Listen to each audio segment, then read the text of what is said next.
Actually, it was much better when you watch it because in the game, you give up 3 sacks, you have a turnover. As a coach, man, you're competitive. You don't like those type of things, and sometimes you'll paint with a broad brush when you have those. When you go back and you watch it, man, I thought the offensive line did a really really good job. I thought that we dominated the line of scrimmage.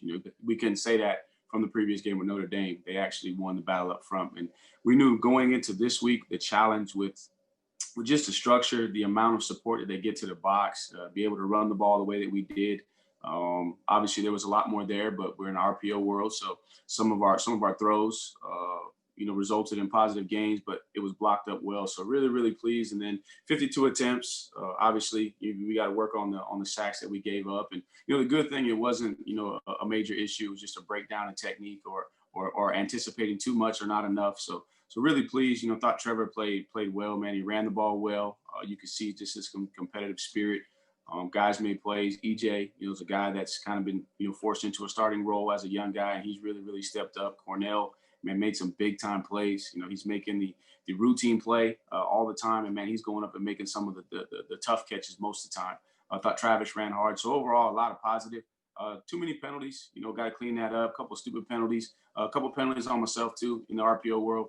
Probably was a little bit too aggressive with some of the things that we were trying to do in terms of the distance of the RPO down the field and not slowing the offensive line down. So definitely things to improve upon. But overall, when you watch the tape, man, it was a lot of good with a few things to clean up.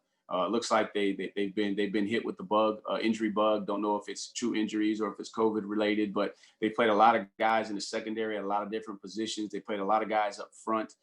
So not quite the continuity that you normally see when you're getting ready for an opponent. So it's just hard to tell, what it is. And I won't know exactly the answer to that question about third down until we get to that later in the week. That's typically a Tuesday, Wednesday type situation as we finish up the plan. But just looking at them right now, it looks like they got a lot of guys that are playing a lot of snaps.